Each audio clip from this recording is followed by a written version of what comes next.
손소 변호사, 김홍국 경기대 교수와 함께 분석해 보겠습니다. 안녕하십니까? 안녕하십니까? 네.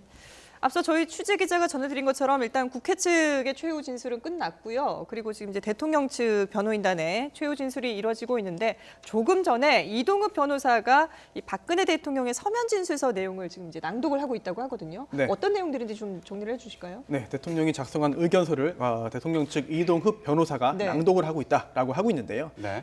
일단 기본적으로 핵심적인 부분은 탄핵 사유가 존재하지 않는다라는 것입니다. 네. 즉 자신도 피해자이다. 즉 최순실 씨에게 속은 것이다라고 하면서 최순실 씨가 부정한 의도를 비춘 적이 없었다라는 내용이 있고요. 또한 최순실 씨가 국정에 개입하지 않았다라고 했습니다. 그리고 최순실 씨와의 관련성을 완전히 부인하지는 않았습니다. 네. 즉 40년 동안 소소한 도움을 주었다. 최순실 씨가 이런 내용이 있었고요. 또한 그동안 최순실 씨에게 표현을 쉽게 하기 위한 조언을 들었다. 조언을 구하고 조언을 받았다라는 이야기를 했습니다. 그러면서 자신에게는 탄핵 사유가 존재하지 않는데 이렇게 잘못 알려짐으로써 지금의 현실이 굉장히 참담하고 안타깝다. 또한 단 한 번도 자신은 부패에 연루되지 않았는데 왜 여기까지 왔는지 모르겠다라는 취지의 이야기를 적은 대통령의 그런 그 의견서를 이동욱 변호사가 낭독하고 있습니다. 지금 또 내용을 보면 이재용 부회장의 구속이 너무나 가슴이 아프다. 국가 발전에 공헌한 기부가 뇌물로 오해를 받았다. 이런 얘기를 했네요. 네, 그렇습니다. 지금 이재용 부회장이 구속되면서 사실은 굉장히 큰 곤경에 처한 것으로 보이는데요. 대통령 측이. 그러다 보니까 그동안의 주장을 다시 한번 확인하고 있습니다. 즉 뇌물을 주고받은 것이 아니라 대가성 있는 것이 아니라 국가 발전과 문화 융성 등을 위해서 기부를 받은 것이다. 네. 삼성 측은 기부를 했을 뿐인데 뇌물을 공유한 것처럼 잘못 구속되었다라는 이야기를 하고 있는데요. 이러한 주장은 그동안도 계속 해왔던 것이기 때문에 새로운 주장은 아닙니다. 다만 여러 가지 증거 자료들을 통해서 헌법재판소의 헌법재판관들이 어떻게 받아들일지는 좀 더 지켜봐야 될 것 같습니다. 당초에 박근혜 대통령이 이런 진술을 직접 헌법재판소에 나와서 할 것이냐 이런 의문도 들었었는데 결국은 이제 본인이 직접 나오지 않고 이렇게 서면으로 대신했거든요. 그렇죠. 근데 그 내용도 상당히 양이 방대할 것 같은 느낌이 듭니다. 지금 계속해서 이제 진술서를 읽고 있는 중인데. 네, 이동욱 헌법재판관을 지낸 이제 이동욱 변호사 얘기가 나오고 있는 거죠. 네. 거기서 결론적으로 얘기한다면 박 대통령에게 정치적 도덕적인 책임은 있지만 그러나 헌법을 위반한 일은 없다. 그리고 그런 측면에서 박 대통령과 관련돼서 이번 사안은 기각이 돼야 된다라는 입장을 내놓고 있고요. 만일의 경우 탄핵이 인용된다면 정부가 와야 되고 정변이 생길 수도 있다. 그런 양상이다. 그리고 혼란이 불을 보듯 뻔하다. 그렇기 때문에 도덕적이고 정치적인 책임에 대해서는 박 대통령도 반성할 부분이 있지만 이 사안에 대해서는 헌법을 위반하거나 또는 법을 어긴 사안이 없고 사익을 취한 적이 없기 때문에 대통령에 대해서 탄핵은 기각돼야 된다라는 입장입니다. 애초에 얘기됐던 대로 헌재에 나와서 직접 진술을 했을 경우에는 사실상 헌법재판관들 그리고 국회 측과 대통령 측에 사실은 송곳 질문을 받아야 되는데요. 사실은 대통령에게는 그것이 크게 부담이 됐을 거고요. 그리고 사실상 그 준비를 하는 데 있어서 이 사안이 워낙 방대합니다. 오늘 국회 측에서 내놓은 이 사안만 해도 17가지 항목으로 이제 요약이 돼서 전체적으로 대통령이 어떻게 헌법과 법률을 위반했는지를 얘기하고 있거든요. 그런 측면에서 이 사안을 대통령이 직접 답하는 것은 굉장히 부담스러웠고 도리어 헌법재판소의 결정 이후까지 겨냥한 다양한 역시 지지층 결집이라든가 다양한 전략적인 결정도 있었는데요. 일단은 오늘 나오는 내용들을 본다면 결국 그동안 얘기했던 것처럼 정치적, 도의적인 일정한 책임도 있고 이런 사안을 사인인 최순실 씨에게 속아서 이런 사안에 이르게 된 데에서는 책임을 느끼고 있다, 반성하고 있다. 그러나 이 사안에 대해서는 헌법재판소가 탄핵을 결정할 만큼 그런 사안은 아니다라는 측면에서 헌법재판소의 관용을 선처를 호소하는 그런 내용을 담고 있습니다. 지금 대통령의 그 의견서를 보면 크게 두 가지 정도로 볼 수 있지 않나 싶은데 지금 인사농단과 관련된 부분을 얘기를 하고 있고요. 그러니까 개인 청탁으로 공직을 임명하지 않았다. 그리고 최순실의 추천을 받아서 공직을 임명한 적이 없다. 이런 얘기를 했고 또 하나가 그 뇌물죄에 관련된 부분인데 자유로운 기업 활동을 보장해 왔다. 그리고 문화 경제는 고부가 가치 사업이기 때문에 기업의 투자가 중요하다. 이런 얘기를 했거든요. 네, 그렇습니다. 그동안 여러 차례 그 공방이 있었던 그런 부분인데요. 특히나 첫 번째로 인사농단 관련해서 그동안 대통령 측에 청와대 여러 가지 문건이 최순실 씨에게 건네졌다는 그런 그 여러 가지 증언과 여러 가지 진술 또한 또 물증까지 있었습니다. 그런데 이게 청와대의 문건이 전달된 거 이후에 그와 별개로 최순실 씨가 직접 추천한 인사가 실제로 공직에 임명되었는지 여부가 중요한 부분인데요. 일단 여기에 대해서 대통령 측은 그런 일이 없다라고 주장을 하고 있습니다. 하지만 그동안 형사재판 그리고 또 탄핵심판 절차에서 증인신문 등을 통해서 실제 최순실 씨가 추천을 했던 인물 또는 최순실 씨의 어떤 요청을 통해서 임명된 인물들이 존재하고 있다라는 점이 드러나고 있거든요. 따라서 인사농단이 없었다라는 주장만 호소만 한다고 해서 헌법재판에 영향을 미칠 수는 없을 것 같고요. 그동안 나타났던 증거들을 반박해야 되는데 과연 어디까지 반박이 가능할지는 좀 의문입니다. 또한 뇌물죄 관련된 부분도 그런데요. 일단 문화융성, 경제발전 당연히 중요한 부분입니다. 당연히 필요한 것이고 정부가 또한 대통령이 신경을 써서 노력해야 되는 역점 사업이죠. 하지만 실제로 지금 현재 의심받고 있는 것은 특정한 기업이 총수 또는 기업의 이익을 위해서 부정한 그런 그 자금을 뇌물로서 제공을 하고 그에 따라서 대가성 있는 그런 이익을 받은 건 아니겠습니까? 그런 부분에 있어서 일단 범죄 사실의 소명 단계가 이루어졌기 때문에 이재용 부회장도 구속이 된 상태입니다. 물론 아직 확정 판결이 나오지 않았습니다만 그렇죠. 여러 가지 지금까지 나온 그런 증거나 증언, 진술들을 과연 대통령 측에서 아닙니다, 억울합니다, 뇌물이 아닙니다 라고 정서적인 호소만 해가지고는 실효성이 크게 있어 보이지 않습니다. 그동안 나온 증거 자료를 증거로서 반박을 해야 되는데 오늘 마지막 대통령의 그런 그 의견서를 낭독하는 것만으로 얼마나 효과가 있겠느냐, 그 부분은 좀 부정적으로 보고 싶습니다. 지금 오늘 이 헌법재판소의 탄핵 심판 최후 변론이 오후 2시부터 시작이 됐는데 이미 국회 측에서는 최후 진술을 끝냈고요. 지금 현재 대통령 대리인단 측의 최후 진술이 이어지고 있고 그리고 그 대통령의 서면 최종 진술서가 낭독이 되고 있습니다. 그래서 저희가 이제 실시간으로 속보로 계속 전해드리는 내용은 대통령 대리인단 측의 의견이 일단 실시간으로 지금 계속해서 들어오고 있고 저희도 그 내용을 전해드리고 있다는 점을 다시 한번 말씀을 드리고요. 이 앞서서 국회 측에서 박근혜 대통령이 세월호와 관련해서도 당시 임무를 외면했고 그리고 세월호의 골든타임 임무를 방기했다라고 주장을 했거든요. 변론을 했습니다. 여기에 대해서도 박근혜 대통령이 세월호 당일에 지속적으로 보고를 받았다. 문제가 없다. 이런 입장을 서면으로 진술을 하고 있습니다. 그렇습니다. 그동안에 여러 차례에 걸쳐서 그리고 청와대 홈페이지에도 그런 내용들을 게시했었고 헌법재판소에도 이런 내용을 이제 이 헌법재판소 요청에 의해서 제공을 했습니다. 그러나 헌법재판소에서는 그 정도의 내용으로는 소명이 되지 않는다. 보고는 받았지만 대통령이 과연 그때 어떤 일을 하고 있었느냐 그리고 어떤 적절한 조치가 이루어졌는지를 증명을 하라고 그랬습니다. 그리고 통화 기록도 여러 경로로 통해서 뭐 국가안보실장 등 여러 가지 통화 기록들에 대해서 청와대 측에서는 단 한 건 빼고 나서 나머지 통화 기록은 이제는 존재하지 않는다라고 얘기를 했습니다. 이런 상황에서 헌법재판소가 가지고 있는 의구심을 지금 풀지는 못하고 있는 거거든요. 그래서 당시 세월호 이 참사 당시에 과연 대통령이 어떤 조치를 취하고 대통령의 직접적인 행동은 무엇이었는가 이 부분을 소명을 헌법재판소는 들어야만 이 사안에 대한 이해가 될 텐데요. 오늘도 뭐 여러 가지 뭐 보도가 나오고 있지 않습니까? 당시 뭐 멍자국을 빼는 수술이 있었다라든가 오늘도 지금 새로운 추적 보도들이 나오고 있습니다. 그런 측면에서 사실은 헌법재판소나 국민들이 알 수 있고 이해할 수 있는 이런 내용들을 진실을 규명함으로써 결국은 대통령이 국민의 생명을 구하기 위해서 최선을 다했다는 그런 답을 국민들께 드려야 될 텐데요. 그러나 지금까지 나왔던 내용들만 가지고는 헌법재판관들의 요구도 충족을 시키지 못하고 있다는 점에서 오늘 마지막 4명의 이제 대리인단의 변호사들이 과연 대통령 측의 입장에서 이 부분을 어떻게 규명할지 국회 측에서도 4명 중에서 한 명의 소추인단 중에 한 명이 세월호 문제만 가지고 얘기를 할 정도로 굉장히 중요한 사안으로 다루고 있거든요. 그렇다면 여기에 대해서 과연 대통령 측의 대리인단에서는 어떤 답을 내놓을 것인지 그러나 대통령이 내놓은 진술서에는 그 부분에 대해서는 역시 지난번에 내놓은 수준에서 더 이상 진전은 없는 것으로 보입니다. 그러면 좀 더 구체적으로 볼게요. 그 대통령의 입장을 보면 재난 전문가가 아니어서 적극적으로 개입을 하지 않았다 이런 얘기를 했고 또 대통령의 지나친 개입은 현장에 방해가 될 거라고 판단을 했다는 입장도 있고요. 그리고 전원 구조 오보로 인해서 현장이 종료가 됐다고 판단을 했다. 사고 현장 수습에 최선을 다할 것을 독려했다. 이런 입장을 밝혔는데 기존 입장과 비교해 봤을 때 어떻게 볼 수 있을까요? 사실 새로운 주장은 없는 것 같습니다. 그리고 대통령 측은 계속해서 조금 전에 앵커님 말씀하신 이야기들을 했죠. 그러면서 헌법과 법률을 위반하지 않았다. 설령 위반했다 하더라도 중대한 잘못은 아니다. 중대한 위반은 아니다라는 입장이었는데요. 이 헌법재판소의 헌법재판관들이 조금 전에 그 말씀하신 그 부분에 대해서 확인하기 위해서 구체적인 그날 당일의 행적을 제출해라.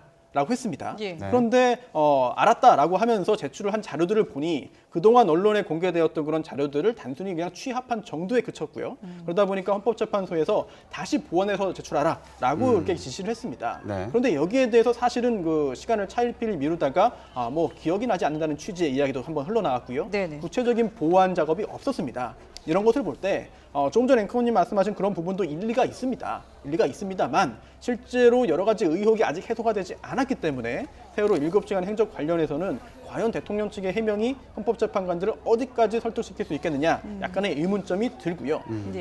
또 하나 지금 이제 그 이용구 변호사가 세월호 참사 관련해서 특별히 한 부분을 따로 떼서 시간을 할애했습니다. 네. 이게 뭐냐면 세월호 참사 관련해서 만약에 대통령이 제대로 된 대응을 하지 않았다 또는 못했다라고 할 때 이게 형사적으로 범죄가 되지는 않을 것입니다. 네. 범죄가 될 가능성은 뭐 거의 없다고 봐야겠죠. 네. 그러나 이게 그 헌법 재판, 특히나 탄핵 절차, 탄핵 심판에서는 대통령의 잘못으로 또한 대통령이 국민의 생명권을 제대로 보호하지 못한 그런 헌법상의 그 의무 위반으로 인정될 가능성이 충분히 있습니다. 그렇기 때문에 범죄가 아니다 하더라도 탄핵 사유가 충분히 될 수 있다는 판단 하에 따로 분리해서 따로 떼어내서 굉장히 많은 시간 동안 강조를 한 것으로 보이고요. 또 하나가 절차적인 측면에서도 헌법재판소에서 이 세월호 7시간의 국정 공백, 대통령이 무엇을 했는지를 구체적으로 더 상세하게 적어서 제출하라라고 명령을 했지만 지시를 했지만 대통령 측이 이행하지 않았습니다. 그 부분을 더 강조하는 측면도 있어 보입니다. 예. 자, 일단 지금 서면서 낭독은 조금 전에 모두 마무리가 됐고요. 이제 또 변호인단의 개별적인 그 변론, 최후 진술이 이어질 것 같은데, 근데 오늘 전해지는 내용에 보면은 현장에서 대통령 측 대리인단끼리 뭐 진술 순서를 놓고도 또 좀 약간 우왕좌왕하기도 했고요. 그런 모습들 보면은 정말 뭔가가 이게 좀 획일적으로 이렇게 의견을 모아서 변론을 하는 것이 아니라 그동안에 뭐 얘기도 했습니다마는 개인 변론, 각자 변론을 하고 있는 것 같은 느낌이 들어요. 그런 거 보면 오늘 변론이 상당히 길어질 가능성도 있지 않겠습니까? 시간이 길어질 가능성이 예. 있습니다. 왜냐하면 대리인단 측의 각자가 그동안에도 뭐 집회에 나가서 발언을 한다든가 네. 돌발 행동을 굉장히 많이 그렇죠. 했거든요. 그것은 기각이냐 각하 입장도 다 다르고요. 그렇습니다. 그 부분에서 살펴본다면 결국은 대리인단 내부에서도 충분한 토의가 되지 않았다. 사전 준비가 되지 않았다는 얘기고요. 네. 사실상 그렇게 하기 위해서는 대통령과 청와대 참모진 그리고 대리인단이 아주 일사불란하게 이 상황에 대해서 어떻게 대통령의 혐의에 대해서 입증을 할 것인가, 여기에 대해서 반박을 할 것인가에 대한 전략이 나와야 되는데 네. 그런 조율도 사실 안 돼 있다고 볼 수 있는 거죠. 그렇다면 이것이 그동안에 사실은 좌충을 우돌하고 있는 상황이 대통령이 검찰 출석을 하겠다고 했다 안 했고 네. 특검도 마찬가지죠. 네. 그리고 헌재도 마찬가지로 출석하겠다고 했다가 안 했고 네. 다시 말해서 대통령과 대리인단 간의 심도 깊은 서로 간의 논의가 이루어지지 않고 있고 거기에다가 각자가 자신의 개성이 강한 대리인단이 자신의 주장을 내놓으면서 현재 상황들이 꼬여 있는 것으로 보입니다. 더군다나 네. 지금 막중하게 최종 변론이거든요. 네. 이 자리가 끝나면은 이제는 더 이상 누구도 개입할 수가 없습니다. 헌재 재판관들이 평의를 열어서 기록관도 거기는 동석이 안 되거든요. 재판관들끼리만 하는 이제 평의 절차에 들어가게 되는데 네. 마지막 자리입니다. 여기서 정말 대통령의 입장을 제대로 내놓을 수 없다면은 앞으로 헌재 재판관들의 평의에서는 어떤 내용들이 반영이 되겠습니까? 굉장히 불리해질 거거든요. 그런 상황에서 조율이 되지 않았다는 것은 굉장히 곤혹스러운 네. 이 대리인단의 상황 그리고 사실상 대통령의 입장도 저는 지금 상황이 굉장히 눈에 보이는 것이 과거 뭐 최순실 씨라든가 또는 김기춘 비서실장처럼 네. 완전히 믿을 만한 사람들의 조언을 받아야 되는데 지금은 모든 신복들이 다 구속이 돼 있거나 문고리 3인방마저도 떠났습니다. 대통령이 믿고 조언을 받을 수 있는 사람이 지금은 존재하지 않는 상황입니다. 그렇기 때문에 대통령과의 대리인단 간의 대면 충분한 협의도 제대로 진행이 되지 않은 것으로 보이고요. 이것이 결국은 오늘 좀 혼란스러운 상황으로 네. 헌법재판관의 마지막 최종 변론장에서 생각할 수도 없는 일이 지금 벌어지고 있다는 측면에서는 굉장히 혼란된 상황으로 그리고 시간도 오래 걸릴 것으로 이렇게 전망이 됩니다. 예. 지금 저희가 헌법재판소 앞의 상황을 보여드리고 있는데 오늘 헌재 앞에도 탄핵에 반대하는 또는 탄핵을 해야 된다고 주장하는 양측의 그 민심이 충돌하는 모습을 보여주지 않았습니까? 그래서인지 오늘 이 변호인단에서도 민심과 관련된 얘기를 많이 하고 있는 것으로 보입니다. 일단 대통령 측에서는 민심은 수시로 변하는 거다. 그리고 탄핵 반대 민심이 적지 않다. 이런 얘기를 또 하고 있고요. 그리고 전형적인 측근 비리 사건일 뿐이다. 도덕적인 비난 행위일 뿐이지 탄핵 소추 사유는 아니다. 이런 얘기를 하고 있거든요. 네, 그렇습니다. 또 국회 측도 거기에 대해서 반박을 했죠. 바로 반박을 했는데요. 이제 여론을 굳이 따지자고 한다면 탄핵에 대통령의 파면에 찬성하는 의견이 훨씬 더 많다. 훨씬 압도적이다라는 이야기를 했고요. 또한 탄핵은 국민의 목소리를 실현하는 것이다라는 이야기도 했습니다. 또한 지금 현재 여러 가지 상황을 종합해 볼 때 박근혜 대통령이 정상적인 국정을 수행하는 것이 불가능한 상황이다라는 이야기도 덧붙였는데요. 결국 양측은 서로 자신에게 유리한 쪽의 주장을 당연히 하게 됩니다. 네. 그거는 당연히 열심히 일을 하는 것이니까 당연히 해야 되는 일이죠. 하지만 최종적인 판단은 헌법재판소의 헌법재판관들이 하는 것이고, 또 하나는 이게 간접적으로 여론이 헌법재판관들의 결정에 영향을 미칠 수는 있겠죠. 아예 영향이 없다고 할 수는 없겠습니다. 하지만 중요한 점은 과연 이 사안에 있어서 그 탄핵 사유가 존재하느냐이기 때문에 그 부분은 결국은 법리적인 판단으로 가지 않을까라고 생각이 듭니다. 예. 자, 저희가 지금 헌법재판소 최후 변론, 최종 진술 얘기를 하고 있는데 잠깐 그 국회 정보위원회로 가보도록 하겠습니다. 김정남 암살과 관련해서 브리핑을 한다고 하는데요. 현장 연결합니다. 높은 현지 수사가 진행되고 있다고 합니다. 말레이시아 경찰은 암살 가담자들을 공무여권 소지자로 발표하고 있지만 국정원이 파악한 바에 의하면 이들 소속은 고위성 4명, 외무성 2명, 기타 고려항공, 내각 직속 신광무역 등으로 다양하게 구성되어 있습니다. 국정원은 이 구성으로 보아 김정은에 의해 조직적으로 전개된 국가 테러임이 명백하다고 평가하고 있습니다. 김정남 피살 소식은 북한 내부에서는 어느 정도 함구되고 있으나 해외 요원과 일부 간부 사이에 점차 확산되고 있는 추세이며 김정남 존재를 처음 알아서 충격이라는 반응부터 수천억 불과도 비교할 수 없는 최고 존엄이 단 몇백 불에 암살돼 땅바닥에 구겨지는 한심한 사태가 발생했다는 반응까지 다양하게 나오고 있다고 합니다. 이상입니다. 우리 저 김호용 할까요? 다음은 전 국가보위상 김원홍이 현재 연금 상태로서 대내외 체제 불안 요인이 가중되고 있다고 국정원에서 보고했습니다.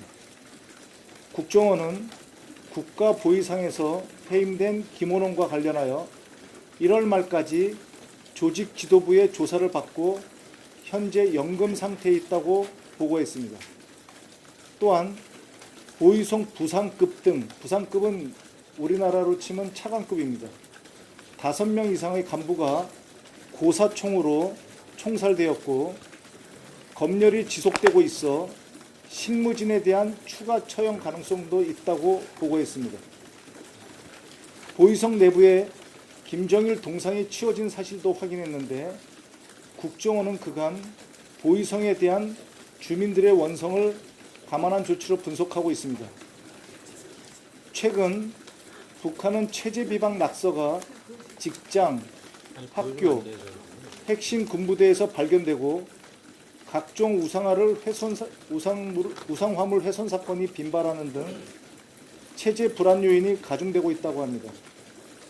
국정원은 북한의 시장화 수준이 40% 정도로 헝가리, 폴란드 등의 체제 전환 직후와 유사한 수준이며 종합시장은 439개소라고 보고했습니다. 이상입니다. 여기서 조금 더 추가 설명드리면은 국가보위성은 국가정보원과 같은 그런 기관입니다. 그래서 주민들 통제를 엄청나게 하고 특히 당 간부들을 고문을 하고 김정은에게 허위 보고한 것이 이번에 들통이 났답니다. 그래서 당 조직부에서 이런 내용을 김정은한테 보고하니까 김정은에서 격노를 해서 김원홍 보위상을 그렇게 바로 연금 상태로 하고 강등을 시키고 그다음에 그 바로 밑에 부상 차관급이죠. 부상 등 간부 5명이나 고사총으로 총살로 앞으로도 계속 조사를 하겠다 이렇게 들어가 있고 보위성에 있는 김정일 동상이 있는데 김정일 동상을 다른 데로 옮겼다. 그래 너들은 김정일 동상을 섬길 정도가 안 된다. 김정일 동상을 거기 있으면 안 된다. 이래서 김정일 동상을 밖으로 옮겼다 이 말입니다. 김정일 동상을 치웠다 하니까 보위성에서 치운 게 아니고 김정은 지시에서 다른 데로 옮겼다. 그렇게 그만큼 보호위생에 대해서는 처벌을 강화했다 이런 뜻이 되겠습니다. 그다음 우리 네, 국회 정보위원회에서 브리핑 내용을 들어보셨는데요. 그동안에 북한 측에서는 남한이 연루돼 있다, 남한의 조직적인 행동이다라고 주장을 했지만 김정남의 암살은 김정은에 의해 조직적으로 이루어진 테러다라고 국회 정보위원회에서 조금 전에 브리핑을 했습니다. 네. 그리고 북한 보위상 내부 상황과 관련해서는 보위상 김원웅 숙청과 관련된 내용이었는데. 네. 체제 위기가 가중되고 있다 이런 분석이 있었고요. 현재 김원웅 같은 경우에 연금 상태인 것으로 확인이 됐다는 내용이었고 이 외에도 우리나라로 치면 차관급 이상인 5명 넘는 인원이 고사총으로 총살이 된 것으로 확인이 됐다. 이런 내용이 전해졌습니다. 네, 그 밖에 또 추가로 속보가 들어오는 대로 전해드리도록 하겠습니다. 자, 계속해서 헌법재판소 최종 변론 얘기를 해보도록 하겠습니다. 현재 손수호 변호사 그리고 김웅구 경기대 교수 나와 계신데요. 자, 지금 이 국회 측 이미 이제 변론은 끝났고 대통령 측의 변론이 이어지고 있는데 근데 이 대통령 측의 주된 주장은 일단 국회에서 이 의결하는 때부터 문제가 있었고 그리고 헌재에서도 지금 이게 심판 과정에서 문제가 있었다 계속해서 그렇게 주장을 하고 있지 않습니까? 네. 국회 측의 입장을 저희가 한번 좀 들어보고 얘기를 이어가도록 하겠습니다. 네, 김평우 변호인단의 얘기입니다. 이혼 사유는 여러 가지가 똘똘똘똘 뭉쳐가지고 이혼 사유가 되는 게 아니라 한 가지 사유만 가지고도 이혼 사유가 됩니다. 한 가지 나눠서 투표했더라면 모두가 3분의 2를 통과하지 못해서 탄핵 사유가 하나도 안 생길 텐데 국회법에 탄핵 소추 사유를 건건히 별개로 해서 탄핵 소추 의결을 하라라는 그런 명문 규정이 없고 과거 노무현 전 대통령 때도 일괄해서 탄핵 소추 의결을 했고 또 8인 재판관으로 이루어진 헌법재판이 위헌이 아니다라는 헌법재판소의 결정이 있다는 말씀을 드립니다. 그리고 네, 대통령 측과 국회 측의 의견, 입장을 다 들어보셨는데 어떻게 네. 해석을 해야 될까요? 제가 볼 때는 이제 그 대통령 측의 어떤 그 절절한 네. 사정이나 아니면은 그 끝까지 정말 절차상의 그 문제점을 제기하는 그런 모습 자체가 물론 변호사로서 당연히 해야 되는 일이고 또 일리가 아주 없는 것은 아니겠습니다만 현재로서는 그 국회 측의 의견이 훨씬 더 헌법재판관들의 헌법재판관들의 생각에 가깝지 않나 생각이 됩니다. 왜냐하면 과거 사례 등을 들 수가 있어서 그런 것인데요. 네. 과거 그 2004년 노무현 전 대통령 탄핵 심판 사건 때도 그때도 일단 국회 측에서 조사라든지 이런 절차를 거치지 않고 탄핵 소추안이 의결됐습니다. 네. 그런데 그 부분에 대해서 문제가 없다라는 그런 헌법재판소의 판단에 의해서 각하되지 않고 본안 판단으로 나아갔거든요. 그렇다고 한다면 이번의 경우에도 이제 김평우 변호사가 했던 이야기들이 설령 사실이라 하더라도 헌법재판소에서는 헌법재판관들은 이제 각하 사유로 보지는 않을 것으로 보이고 예. 또 하나가 이제 이번에 최초의 헌법재판 초기에 법무부에서 의견을 제출했습니다. 네. 그러면서 조금 전에 김평우 변호사가 했던 여러 가지 지적들에 대해서 그런 일들이 있었지만 각하 사유는 아니다. 즉 헌법재판의 그런 요건들을 충족을 했기 때문에 네. 헌법재판소에서는 기각이냐 인용이냐를 결정하면 된다라는 의견을 이미 제출한 바 있습니다. 네. 그렇기 때문에 이제 각하 의견은 제가 볼 때는 받아들여지지 않을 가능성이 매우 높지 않나 생각됩니다. 예. 지금 대통령 대리인단 측의 얘기를 또 보면 대통령 파면은 무리한 처사다 뭐 이런 얘기를 또 하고 있어요. 그런데 앞서서도 이 얘기를 잘 들어보면 탄핵 결과가 나오게 된다면 이걸 받아들일 수 없다 이런 입장을 밝혀왔던 걸로 보이는데 일단 국회 측의 입장과 함께 들어보고 얘기를 좀 해보겠습니다. 헌재에서 판결을 내리면 무조건 승복하자고. 여러분 우리가 노예입니까? 헌법재판은 아시다시피 단심 재판이기 때문에 한번 재판이 결정되면 그 결정에 대한 재심은 허용하지 않는 것이 헌법재판소의 일관된 입장입니다. 네, 지금 대통령 대리인단의 얘기를 들어보면은 탄핵 결과가 나오는 걸 받아들이면 우리가 노예냐 이렇게까지 얘기를 지금 하고 있는데 이거 가능한 얘기입니까? 안 받아들이는 게? 불가능한 얘기죠. 승복할 수밖에 없을 겁니다. 그런데 우리 김평우 변호사 저 집회 현장에 나가서 그런 얘기를 했습니다. 저를 변호사가 아니라 혁명가로 불러달라. 본인은 이미 이 현장에 나가서 했던 얘기는 변호사로서의 법적인 절차를 따지는 것보다는 이 상황에 대해서 민심과 다르다, 네. 받아들일 수 없다, 그리고 대통령을 지켜야 한다라는 그런 일관된 입장이거든요. 이것은 상당히 법리와는 상당히 동떨어진 해석이라고 보고요. 더군다나 최고의 기관, 다시 말해서 입법부, 행정부, 사법부라는 세 개의 체제가 있는데요. 행정부에서 문제가 생겼습니다. 행정부의 수장인 대통령이 이 헌법과 법률을 위반했다. 여기에 대해서 입법부에서 이 탄핵이라는 절차를 택했습니다. 마지막 최후의 이제 결정을 하는 곳이 사법부고요. 사법부에서 헌법재판소가 가장 최고의 권위를 가진 곳입니다. 여기서 나온 결정은 사실은 어느 곳에서도 부정을 할 수 없는 거고요. 재심 사유가 되지 않는다는 것은 이미 헌법재판소에서 이미 밝힌 바가 있습니다. 그렇다면 이 사안에 대해서는 결국은 받아들일 수밖에 없는데 지금은 너무 급박한 사안이 됐기 때문에 저렇게 불복에 대한 얘기를 합니다. 그런데 막상 사안이 만약에 헌법재판소가 결정하지 않습니까? 결정하면 60일 이내에 대선으로 가야 됩니다. 그렇기 때문에 급격하게 대선 전국으로 빨려 들어갈 거고요. 네. 여기에 대해서 목소리가 분명히 이 좌절한 그리고 여기에 대해서 비판적인 그런 대통령 지지 측에서는 분명히 어떤 그런 사회적인 목소리를 내겠지만 그러나 이미 법적인 절차는 진행이 돼 있고 거기에 따를 수밖에 없는 것이 서로 기각되더라도 마찬가지입니다. 기각이 되더라도 거기에 대해서는 일단은 법적인 절차는 받아들이고 여기에 대해서 항의하는 사회적 목소리는 낼 수 있는 거죠. 그런 측면에서 현재 헌법재판소의 결정에 대해서 인용 또는 기각에 대해서 불복의 목소리 나오는 것은 바람직하지도 않고 법치주의에도 맞지 않은 그리고 비현실적인 주장이라고 할 수 있습니다. 대통령 대리인단 측에서는 그 앞서 보신 김평우 변호사뿐만 아니라 조원용 변호사도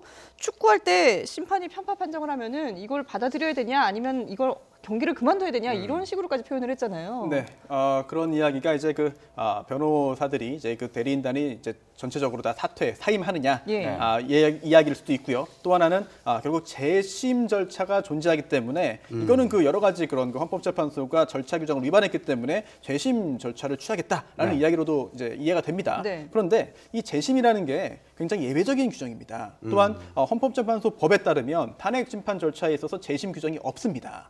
그렇기 때문에 일단은 불가능할 것으로 보이고요. 하지만 이제 헌법재판소법은 형사소송법 등을 준용하게 되는데요. 형사소송법에는 재심 규정이 있습니다. 여러 가지 그런 예외적인 경우에 재심이 가능합니다만 이제 준용이라는 것은 모든 경우에 다 그대로 적용하는 것이 아닙니다. 따라서 헌법재판의 특성 그리고 특히나 탄핵 심판 절차의 특성을 감안해야 되는데요. 이 탄핵이라는 것이 결국은 인용되면은 대통령을 파면하는 겁니다. 그렇다면 그 후에 헌법에 따라서 60일 이내에 차기 다음 대통령을 뽑아야 되는데요. 이렇게 다음 대통령을 뽑기 위해서 긴박하게 절차를 진행하면서 만약에 재심까지 허용해 준다고 한다면 나중에 60일 후에 60일 이전에 다음 대통령 뽑았는데 재심이 인용된다면 그럼 선출한 대통령을 어떻게 할 것이냐 등등의 여러 가지 헌법적인 문제점이 있습니다. 그렇기 때문에 일단 탄핵 심판 절차에 있어서는 재심이 허용되지 않을 것으로 보이고요. 헌법재판소도 이미 그러한 취지의 결정을 한 바 있기 때문에 대통령 측에서 재심을 언급해서 재심 가능성을 계속 피력하고 있습니다만 이거는 지지층에 대한 결집 효과는 있을지언정 헌법재판 절차 내에서 받아들여질 가능성은 매우 희박하다고 볼 수 있겠습니다. 지금 대통령 대리인단의 입장을 보면 각자 변론한다는 그런 입장이기 때문인지는 모르겠지만 어떤 통일된 입장은 아직 잘 모르겠어요. 그래서 저희가 지금 나눈 얘기를 잘 보면 그 헌재 심판 절차 자체를 부정하는 것 같기도 하고 또 아까 나온 얘기를 보면은 기각을 간곡하게 부탁드린다 이런 얘기도 또 나왔거든요. 그런데 그 대통령이 나올 것이냐 안 나올 것이냐 했었는데 결국 나오지 않고 서면으로 입장을 밝히지 않았습니까? 그렇죠. 나오지 않은 배경 일부에서는 이렇게 헌재 심판 절차 자체를 부정하는데 나오는 것 자체가 말이 안 된다 이런 얘기도 있고 질문이 부담스러웠을 거다 이런 얘기도 있는데 교수님 어떻게 보십니까? 저는 그런 이유들이 다 골고루 섞여 있다고 봅니다. 당초에는 출석도 분명히 고려를 했습니다. 그렇기 때문에 헌법재판소 측에 문의를 한 거죠. 그렇지만 거기에 대해서 나오면 반드시 신문을 받아야 된다라는 그런 답이 나왔고요. 사실상 대통령으로서는 상당히 부담이 됐을 겁니다. 그동안 박 대통령의 이 여러 가지 말하는 메시지 전달 화법이라든가 또는 전체를 국민들에게 전달하는 방식이 사실상 준비되지 않는 상황을 놓고 어떤 얘기를 한다는 게 사실 어려웠습니다. 기억하시지만 박근혜 대통령 사실상 기자들과 전면적으로 인터뷰를 하거나 또는 자유롭게 기자회견을 한 적이 없지 않습니까? 유일하게 최근에 한 인터넷 방송과 한 것이 정말 취임 이후에 4년 동안 처음으로 한 인터뷰거든요. 그럴 정도로 대통령이 직접적으로 이 준비되지 않은 얘기를 하는 것이 굉장히 부담이 됐을 거고요. 예. 또 하나는 역시 결국은 현재 상황에서 대리인단의 전략을 본다면 결국 헌법재판소의 재판 과정에 대해서 굉장히 도덕적인 측면 그리고 정당성인 측면에서 흔들어야 된다라는 그런 전략이 많았습니다. 지연시키려고 했던 것도 그렇고요. 네. 헌법재판소 9명이 다 돼야만 재판을 할 수 네. 있다. 사실은 그것은 헌법재판소 법에 따르면 다 이미 얘기가 되지 않는 사안임에도 네네. 불구하고 이런 약간 억지스러워 보이는 그런 얘기들을 계속 공개적으로 하고 있거든요. 그렇기 때문에 헌법재판소에 대한 전반적인 정당성과 도덕성을 흔들므로써 결국은 여기에 대해서 불복하는 그런 이 지지 세력에 대해서 메시지를 보내고 이 단합을 촉구하고 그리고 결국은 이 헌법재판소의 결정 이후에도 네. 지지 세력들이 계속해서 대통령을 지킬 수 있는 그런 도덕적인 틀들을 만들자는 차원에서 진행되는 저는 다양한 포석의 전략이라고 봅니다. 예. 네. 자, 오후 2시부터 시작된 이 탄핵 심판 최종 변론. 앞서 대통령 측, 그러니까 국회 측 대리인단의 변론은 모두 끝이 났고요. 3시 30분 넘어서부터는 지금 대통령 측의 대리인단의 최종 변론이 계속해서 이어지고 있습니다. 속보로 전해지면 저희가 계속 전해드리기로 하고요. 이제 특검 얘기를 좀 해보도록 하겠습니다. 특검, 황교안 권한대행이 오늘 수사기간 연장은 할 수 없다라고 입장을 밝혔거든요. 네. 여러 가지 이제 고민도 많이 했을 테고 부담도 있었을 텐데 왜 이런 선택을 했을까요? 일단 그 대통령 일단 가장 먼저 네. 이게 본질적으로 근본적으로 황교안 권한대행 개인의 판단이겠느냐 이런 점을 좀 지적하고 싶습니다. 황교안 권한대행이 어떤 선택을 할 것이냐, 황교안 권한대행이 왜 그런 선택을 했느냐 네. 그런 부분을 지적하고 그런 부분을 이제 검토하는 것도 의미가 있겠습니다만 사실은 이게 그 박근혜 대통령이 지금 현재 직무 권한 행사는 지금 정지가 되어 있습니다. 네. 하지만 사실적인 측면에서 현실적인 측면에서 황교안 권한대행이 사실은 그 대통령의 지시를 받거나 또는 대통령과의 교감에 의해서 이 특검 수사기간 연장 여부를 결정할 것이라고 보였거든요. 네, 많이 결국 예상을 했었죠. 그렇다면은 네. 대통령이 자기 자신에 대해서 이제 그 자기 자신을 수사하겠다고 하는 특검에 대해서 수사기간 연장을 이제 그 승인하지는 않을 것으로 보이기 때문에 네. 저는 개인적으로 볼 때는 사실상 오늘 이제 그 승인을 하지 않은 것은 황교안 권한대행이라기보다는 박근혜 대통령이 아닐까 네. 그렇게 보는 것이 타당하지 않을까라고 생각합니다. 네. 예. 오늘 권한대행의 입장 발표를 보면 두 가지가 좀 눈에 띄었던 것 같은데 115일 짧지 않았다 이런 얘기가 있었고요. 그리고 대선에 미칠 영향을 고려했다 이런 얘기도 있었습니다. 이거 좀 해석 좀 해주시죠. 첫 번째는 짧지 않았다라고 했는데요. 일반적인 특검이라면 짧지 않죠. 과거에 뭐 노무현 대통령의 이 탄핵 같은 경우도 보면 뭐 선거법 위반 한 가지 사안 아니겠습니까? 대부분의 특검들이 했던 것은 사안이 몇 가지가 안 됩니다. 2가지, 3가지. 그런데 이번 사안은 어떻습니까? 전체적으로는 오늘 국회에서 뭐 탄핵 관련해서 17가지의 사안을 얘기했지 않습니까? 뭐 뇌물죄 관련 삼성 이 수사부터 블랙리스트 수사 정말 엄청나게 방대한 사안입니다. 그렇다면 사실은 짧지 않은 게 아니라 진짜 많이 부족한 거죠. 그렇지만 이 황교안 이 대행이 봤을 때는 어쨌든 긴 시간이 주어진 상황 속에서 최선을 다했어야 됐는데 예. 이 시간은 짧지 않다라고 보는데 사실은 그것은 그동안의 특검의 여러 가지 수사를 봤을 때는 별로 그렇게 적합한 표현은 아니라고 봅니다. 특검도 모자라다고 요청을 한 거잖아요. 그렇습니다. 왜냐하면 특검법 구조 사망이 그렇게 돼 있습니다. 이 조사가 마무리가 되지 않거나 또는 공소 유지를 하는 데 있어서 어려움이 있을 경우 거기에 대해서는 분명하게 이 권한대행 대통령의 원래는 대통령이죠. 그렇죠. 대통령의 예. 승인을 받도록 돼 있는데요. 지금 수사가 어떻게 돼 있습니까? 특검 조사가 뇌물죄 관련해서도 사실은 삼성을 제외한 다른 기업들, SK, CJ, 롯데 다른 기업에 대한 수사가 전혀 진행이 안 됐습니다. 네. 그리고 핵심적인 증거인 청와대 압수수색이라든가 대통령의 대면 조사, 이 사실상 특검에서는 공범이라고 보고 있는 대통령에 대한 핵심적인 조사가 되지 않은 데다가 나머지 뭐 이재만 비서관이라든가 안봉근 비서관 이런 부분에 대해서도 제대로 조사가 돼 있지 않습니다. 네네. 그러니까 많은 부분이 미진하기 때문에 사실은 법적인 내용으로 본다면 받아들여야만 되는 거죠. 그렇지만 여러 가지 황교안 대행이 처해 있는 본인의 정치적인 입장들 그리고 우리 손 변호사님 잘 지켜주셨지만 결국은 또 대통령과 한 배를 탄 운명이기 때문에 그런 얘기를 들을 수밖에 없고요. 그리고 마지막에 정치적인 얘기를 하셨는데 네. 막상 정말로 탄핵이 인용이 되면 60일 내에 선거가 이루어지고 새로운 대통령이 뽑히게 됩니다. 예. 그리고 이 대통령은 인수위도 없이 바로 국정을 시작해야 되거든요. 그러면 새 대통령이 선출된 가운데서 이 특검 조사가 연장이 돼서 서로 간에 선출되는 과정 속에서 새로운 대통령을 뽑는데 영향력을 미치게 되고 특검 조사가 결정적인 계기가 될 수도 있습니다. 이런 네. 측면에서 부담스럽다는 그런 판단을 했을 법한데요. 네. 그러나 저는 이건 법적인 절차고 특검의 수사가 분명히 약 50 내지 70% 정도 진행이 됐다라고 봐야 되기 때문에 사실은 연장을 했어야 된다고 봅니다. 그러나 이 부분은 역시 황대행이 처해 있는 본인의 정치적인 입지라든가 또 본인의 역시 여권의 대선 후보로서 가장 네. 지지율이 높은 후보가 돼 있는 상황이라든가 또 본인이 대통령 함께 이 자신을 임명해주고 법무장관에 임명하고 총리로 임명해준 대통령을 사지로 몰아넣는 만일에 연장됐을 때는 헌법재판소에서 인용됐을 때 바로 대통령이 예를 들어서 긴급 체포가 돼서 인신구속이 될 수도 있는 거거든요. 네. 네. 그런 상황에 대통령을 내몰 수는 없다는 여러 가지 이 상황들이 작용했다고 네. 봅니다. 정치적 해석이 있었을 거라고 말씀하셨는데 그 정치권의 반응을 한번 좀 들어보시죠. 특검 연장 법으로 가장 좋아할 사람은 누구겠습니까? 바로 박근혜 대통령과 최순실일 것입니다. 또 삼성과 똑같은 일을 저지른 재벌들과 법꾸라지 우병우일 것입니다. 야당이 추천한 특검에 의해서 소위 슈퍼 특검까지 구성을 했습니다. 105명이라는 역대 사상 유례가 없는 그 수사 요원이 동원이 됐고 또 예산만 해도 25억 예산을 쓰면서 이렇게 했는데 기한이 모자르다. 이거는 제가 보기에는 선택과 집중해서 그분들이 원만하게 수사를 하지 못한 게 아닌가 이렇게 생각합니다. 국정농단 5인방은 박근혜, 최순실, 황교안 그리고 박근혜 대통령 측 변호인, 임명진 이 5부로 기록될 것입니다. 민심과 멀어진 자유한국당은 미래가 없습니다. 탄핵 인용으로 자유한국당은 빠른 속도로 괴멸할 것입니다.